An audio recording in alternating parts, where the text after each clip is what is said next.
내 오늘 모든 것을 바로잡겠다. 조선은 새로이 시작될 것이오. 부디 무사해야 한다. 밤하늘 아래 이현과 지영은 숨이 막히도록 서로를 바라보다가 결국 운명처럼 입술을 맞춥니다. 지영은 그 키스를 받아들이면서도 속으로는 무거운 생각이 교차합니다. 그녀는 이미 역사를 통해 알고 있습니다. 이현이 폭군이 되는 순간 수많은 피바람과 사화가 일어나며 결국 왕좌조차 위태로워질 것이라는 사실을. 그래서 지영은 이현에게 조심스럽게 속삭입니다. 한 가지만 약속해요. 폭군이 되지 않기로. 이현은 순간 멈추었다가 지영의 떨리는 눈빛을 바라보며 미소를 지으려 하지만 어딘가 슬픔이 스칩니다. 그는 대답 대신 그녀의 손을 더욱 세게 잡으며 묵묵히 고개를 끄덕입니다. 얼마 후 궁궐은 대왕 대비의 진찬 준비로 술렁입니다. 새벽부터 수락 안에는 김이 모락모락 피어오르고 숙수들은 팔을 걷어붙인 채 분주히 움직입니다. 대령 숙수 지영은 직접 진두지휘하며 대왕 대비께 올릴 음식들을 정성껏 준비했습니다. 꿩고기를 곱게 다져 자들 넣어 만든 전유화, 해삼과 전복을 푹 구워 올린 해삼전복탕, 송이향 가득한 송이버섯찜, 그리고 왕실에서만 올릴 수 있는 귀한 연꽃집밥이 차례차례 상에 오를 준비가 됩니다. 지영은 조심스레 간을 보고 숙수들에게 지시합니다. 연꽃잎은 마지막에 덮어 향을 머금게 하죠. 대왕 대비 마마께서 향을 즐기실 거예요. 땀방울이 흘러내리는 가운데 수라간의 손길은 더욱 정밀해지고 마침내 황금빛 비단보에 덮인 상차림이 줄지어 연회장으로 옮겨집니다.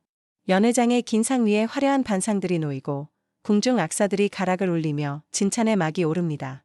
진찬이 시작되자 인주대왕 대비는 정갈이 차려진 음식을 보며 흐뭇한 미소를 짓습니다. 이현은 먼저 전유화를 집어 한 입 베어 문 뒤 감탄을 터뜨립니다. 숙수의 손맛이 곧 나라의 기운이로다. 그러자 대비마마도 고개를 끄덕이며 연숙수의 솜씨가 참으로 귀하구나. 세월이 흘러도 이런 음식의 정성은 변치 않아야 하느니라 하고 칭찬을 아끼지 않습니다. 지영은 고개 숙여 감사를 표하지만 그 모습을 바라보는 수건은 마음속 깊이 질투의 불씨를 키웁니다. 그녀는 그러나 티를 내지 않고 맞은편에 앉은 제산대군의 눈빛을 조심스레 마주합니다. 수건과 제산대군 사이에는 은밀한 기류가 오가고 수건은 마음속으로 곧 거사가 시작된다고 말합니다. 그 순간 제산대군은 술잔을 만지작거리며 이현의 처용무가 시작될 무렵 고흥 심씨를 내세울 준비를 다짐합니다. 잠시 후 악사들의 북소리가 울리고 이현은 처용탈을 쓰고 무대 중앙으로 나섭니다. 붉은 비단 도포의 하얀 바지, 화려한 골룡포 위로 얹힌 처용탈이 어우러지며 무용수 같은 유려한 춤사위가 이어집니다. 처용무의 특유한 여유와 품격이 담긴 동작은 연회장을 압도하고 궁인들은 숨을 죽인 채 이현의 춤을 바라봅니다. 인주대왕 대비는 눈가가 촉촉이 젖어 속삭이듯 말을 건넵니다. 내 아비도 한때 처용무를 추던 때가 있었느니라. 내가 이리 추는 것을 보니 가슴이 벅차다. 이현은 잠시 춤을 멈추고 할마마마께 기쁨을 드리는 것이 소자의 도리입니다. 하고 답합니다. 두 사람은 오랜만에 따뜻한 정을 나누며 주변은 잔잔한 감동으로 물듭니다. 그러나 이 순간 제산대군은 은밀히 시선을 주어 고흥 심씨를 불러내라는 사인을 보냅니다. 연회의 막바지, 허름한 옷차림의 고흥 심씨가 시녀의 부축을 받으며 홀 안으로 들어섭니다. 치매에 걸린 듯 중얼거리던 그녀는 이내 목소리를 높입니다. 내 딸을 죽였어. 처음엔 웅얼거림 같던 말이 점차 선명해지자 연회장의 분위기는 술렁입니다. 이윽고 심씨가 절규하듯 외칩니다. 한씨 가문이 내 딸을 죽였다. 날카로운 외침이 궁을 뒤흔들고 순식간에 연회장은 아수라장이 됩니다. 궁인들은 두려움에 몸을 움츠리고 대신들은 서로 눈치를 살피며 술잔을 내려놓습니다. 대비마마는 혼란스러워하며 눈을 크게 뜨고 이현은 차갑게 굳은 얼굴로 제산대군을 바라봅니다. 그 순간 제산대군은 앞으로 나서며 단호히 말합니다. 패비연 씨의 억울함은 진실로 밝혀져야 할 일이옵니다. 오늘 이 자리에서 더는 숨길 수 없소. 제산대군은 준비해온 피 묻은 적삼을 꺼내 사람들 앞에 내던집니다. 붉게 얼룩진 천은 눈부신 연회장 조명 아래서 더욱 섬뜩한 빛을 띱니다. 이것이 그 증자이옵니다. 패비연 씨가 무고하게 죽어갈 때 흘린 피가 고스란히 배어 있지 않습니까?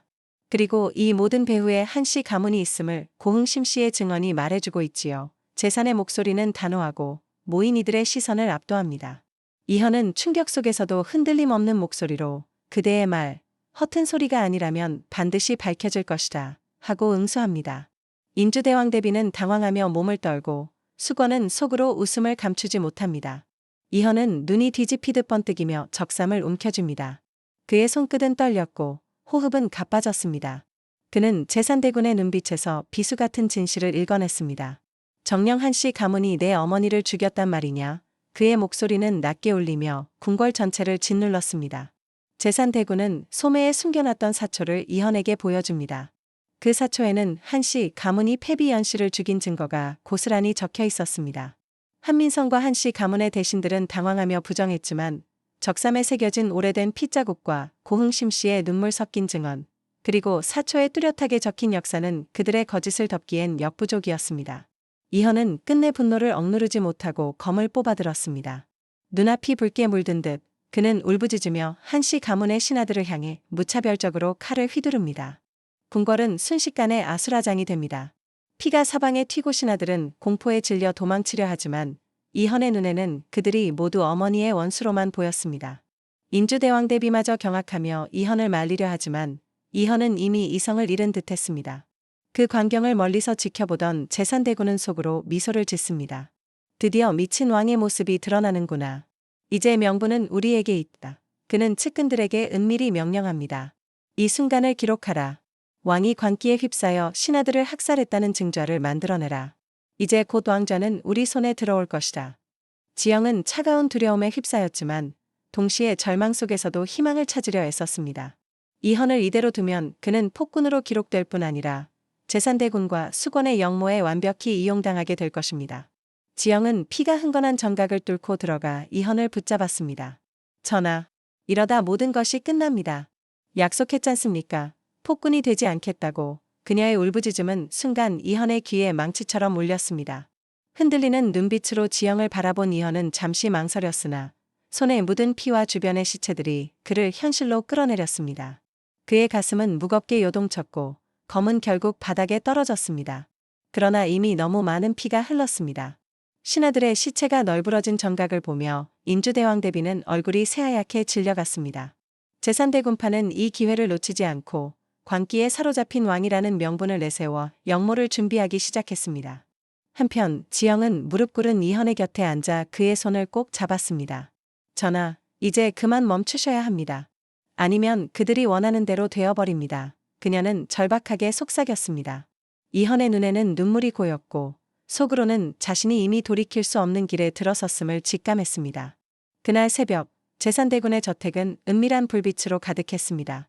재산대군파 대신들이 모여 앉아 진찬대의 참혹한 광경을 다시 떠올리며 술렁였습니다. 재산대군은 무겁게 입을 열었습니다. 오늘 전하의 모습은 천하에 두고두고 기록될 것이오. 피에 물든 광기. 이제 더는 신하들도 백성들도 그를 따르지 않을 것이오. 대신들은 서로 눈빛을 주고받으며 고개를 끄덕였습니다. 이미 공포와 불신이 궁궐 안을 뒤덮고 있었고 이현은 스스로 권좌의 기반을 허물고 있었습니다. 재산대군은 곧 계책을 내놓았습니다. 우리는 내일로 바로 움직이지 않는다. 먼저 조정에 떠도는 소문을 키우라. 왕이 광기에 사로잡혀 충신들을 죽였다는 말을 장터에 흘리고 유생들을 움직여 상소를 올리게 하라. 민심이 등을 돌린 후 우리는 칼을 들 것이오. 그 말에 수권은 고개를 숙이며 교활한 미소를 지었습니다. 그녀는 곧 사가의 사설방을 움직여 소문을 퍼뜨릴 계획을 준비했습니다. 궁궐 안에서 이현은 잠을 이루지 못했습니다. 손에 묻은 피가 씻겨 내려가지 않는 듯 눈앞에 맴돌았고 어머니의 목소리가 귓가에 속삭였습니다.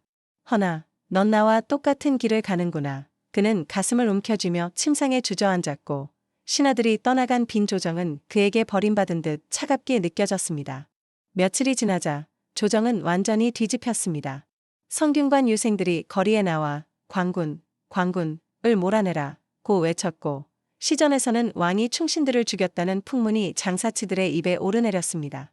대신들은 하나둘 병을 핑계로 조회에 나오지 않았고 남은 소수의 신하들마저 재산대군의 편으로 기울어 갔습니다.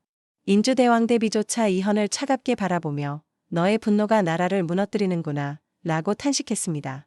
이현은 점점 고립되었습니다. 매일 밤술에 의지하며 환청에 시달렸고 지영만이 그의 곁에서 손을 잡아주었지만 그 손마저 피로 얼룩진 듯 차갑게만 느껴졌습니다. 지영은 눈물을 머금고 전하, 아직 기회가 있습니다. 어머니의 진실을 밝혀내십시오. 그것만이 민심을 돌릴 유일한 길입니다. 라며 애원했으나 이현의 눈빛은 점점 깊은 어둠 속으로 가라앉았습니다. 한편 제산대군은 마지막 준비에 들어갔습니다. 그는 군권을 쥔 무관들에게 뇌물을 뿌리며 반란의 명분을 주었습니다. 왕이 미쳐버려 충신들을 죽였으니 우리가 나서지 않으면 나라가 기울 것이다. 그 말은 이미 피비린내 나는 연회장에서 확인된 사실처럼 받아들여졌습니다. 결전의 날, 새벽녘 궁궐은 병사들의 발소리로 뒤덮였습니다. 제산대군은 군사들과 함께 궁궐 정문을 장악했고 대신들은 백일을 걸치고 따라 들어왔습니다. 그들의 입에서는 같은 외침이 울려 퍼졌습니다. 광군을 패하라. 새 왕을 세워 나라를 바로잡으라. 이현은 어좌에 앉아 그들이 오길 기다리고 있었습니다. 신하들의 고함 소리에 그는 고개를 들었고 지영은 그의 곁에 앉아 눈물을 흘렸습니다. 그러나 이현의 눈빛은 이미 허공을 헤매고 있었습니다. 모두가? 나를 버렸구나. 그의 목소리는 속삭임 같았고 홀은 순간 고요해졌습니다. 그 틈을 타 제산대군이 앞으로 나서며 선포했습니다. 이현은 스스로 광기를 드러내어 나라를 어지럽혔습니다. 신과 대신들은 부득이 새로운 군주를 옹립하려 합니다. 이 순간 이현은 절망 속에서도 마지막 기계를 보이며 검을 집어들었습니다. 그러나 곧 병사들이 달려들어 그를 억눌렀습니다. 피범벅이 된 왕의 얼굴은 더 이상 위험이 없었고 오히려 비극적인 패배자의 초상처럼 보였습니다. 지영은 그 곁에서 전하를 부르짖었으나 이현은 이미 무너져 내리고 있었습니다. 그의 손끝은 허공을 움켜쥔 채 피와 눈물 속으로 가라앉아 갔습니다.